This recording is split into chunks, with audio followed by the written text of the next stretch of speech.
Before I jump into this episode, I just want to let you know the first link, you can learn more about my online coaching. Perhaps you've heard me talk about it a lot, but you're not sure what it's all about. Essentially, I'm going to be your personal trainer online, not in person. So this is going to be completely online. I'm going to give you the instructions, the guides, the support, and the accountability you need to see results faster.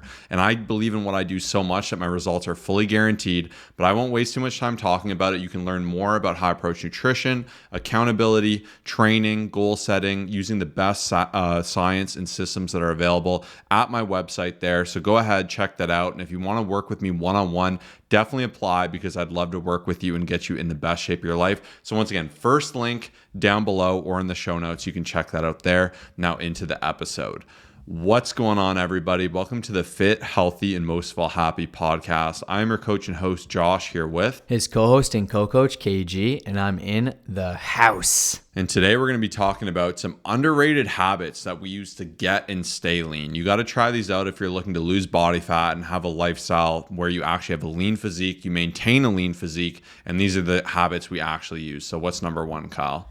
Number one is just eating the same meals most of the time. So the other day we got asked this and I just felt like I didn't have that many things. I was talking about the basics and I feel like there's just so many underrated habits. And this is going to be the one thing that we've kept in our routine for years and years. And it's something that not a lot of people talk about, especially because everyone's kind of looking to switch things up and always keep it unique and always, kind of make some crazy changes to their meals. But I can promise you that especially as you've gone on this journey for longer and longer, you just realize that eating the same stuff is going to be the best bet for you because you know exactly what you're getting, you know what the macros are, you know how to portion it out. And I would say that aiming to do about 80% consistency of the same meals and then switching it up with maybe about 20% is a really good place to be. Even if it comes to preparation, having protein prepared for a couple of days, like these are the types of things that are very unique and a little bit different that not many people are talking about that I can promise you can change the game for you. So try to eat some of the same food as consistently as possible. I promise you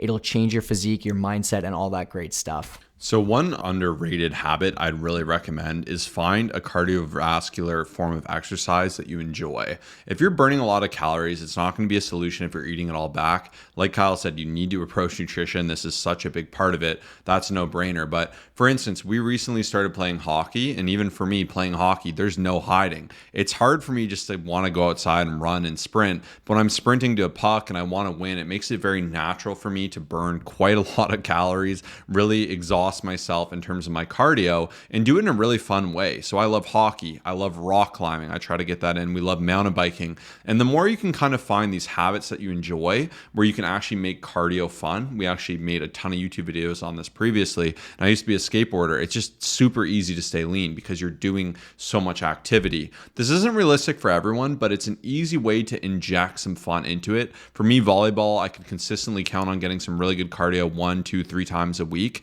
And when you can really lean into what you like, whatever it is, and if it's some form of movement, I know pickleball has been a big one. It really takes the monotony out of cardio and being active. And once again, you can only do so much cardio and it won't be effective if you eat it back. But this is an underrated tool I recommend. By maintaining sports and activity in your life, it goes a long way to helping you stay lean. Yeah, I think it's great and underrated because so many people are like, you have to do it this way. You have to use the Stairmaster. After the gym, you can only use the machine. So great tip. And I 100% agree there.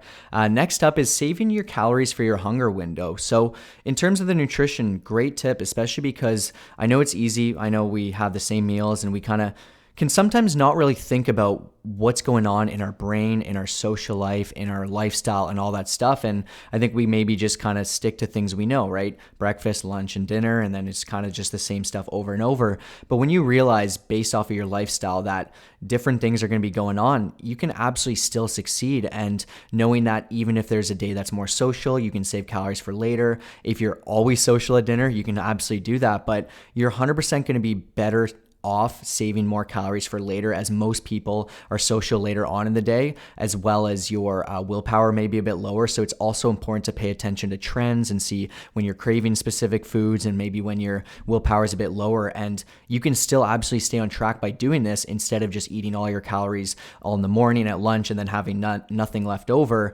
100% this can change the game for you, and it's very, very underrated in my opinion. This one's going to be short and sweet, but this is a juicy one. I'm sure you may have heard of this, you may have not. And if you haven't, you're welcome. Brush your teeth. When you're done with your food for the day, you're like, I've had enough food. My calories are locked in. Maybe even you're going out or it's danger time when you're on your couch and you get hungry.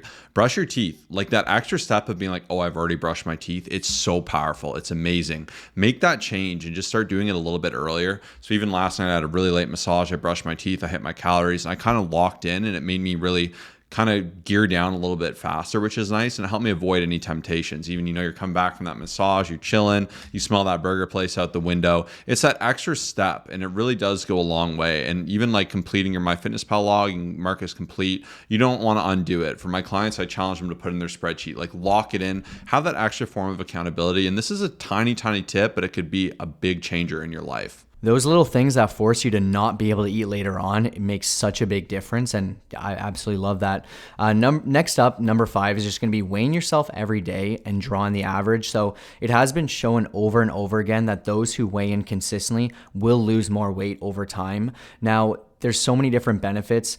Obviously, number 1 is you detach yourself from that number. Number 2 is it gives you more accurate measurement tools in terms of just the overall numbers, just more accurate because weight fluctuates a ton. And when you're actually aware of specific things, such as maybe when you go overboard, you realize the number shoots up and whatnot, it can definitely hold you more accountable. But I just think it's such an underrated tool because so many people will weigh in once a week, or they'll not even weigh in at all and not realize what's going on. And when you can keep track of the data, you can make the changes needed to actually get you to progress forward. And it's honestly one of the greatest things to do. So weigh in as much as you can, detach yourself from that number, calculate the average weekly, and then make the adjustments from there. Yeah, that helped me quite a lot, just making a point to weigh in more. And another really amazing tip is get more comfortable just drinking water. Stop needing all these exotic beverages. You can add up liquid calories so significantly. If you make a goal for a week to say, I'm just going to drink water, and if you have a coffee, whatever, but you get my point. If you can make a point to have water more, there's a lot of times you'll actually think you're hungry, but you're actually just thirsty.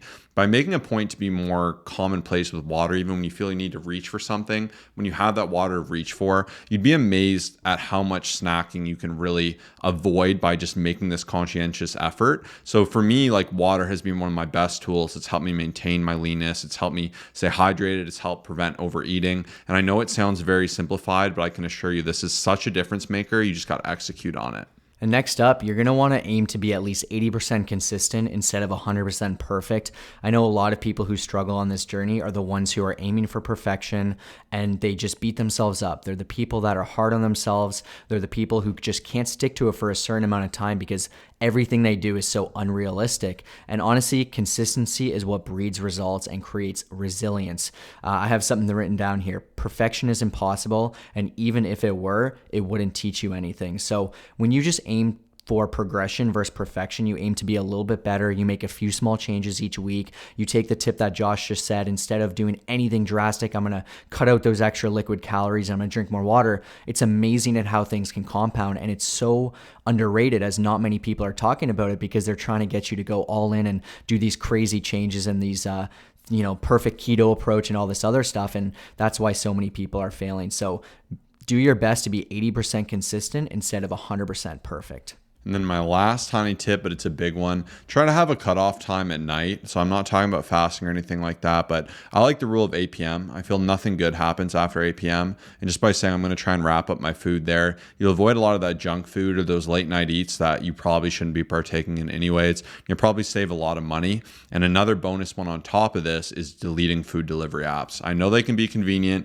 If you want food, you can drive 5 minutes and go get it. We're pretty fortunate. I mean, most people, I don't know where you live, but in general, the food is quite accessible. Add that extra barrier, similar to what I was talking about with the brushing your teeth. Add that extra barrier where it's like, oh, if I want this, I got to go drive and get it. And I find it just a much healthier, better approach. Like that extra little bit of a barrier is so helpful because on my app, I can just scroll, boom, boom, boom, decision's done. It's almost too easy. So add a little bit of difficulty if you're trying to avoid making bad decisions. So those are some underrated tips. I'm telling you, do these things after doing this now like 13 plus years. These tips make such a difference, makes it way easier, and I'm really happy to share them with you. If you enjoyed this episode, please share it with a friend. Please leave us a review. Both of those really mean the world. If you do both, you're my new favorite person. So thank you for doing that. And I want to thank you once again for tuning in today. We'll see you in the next one. Peace out.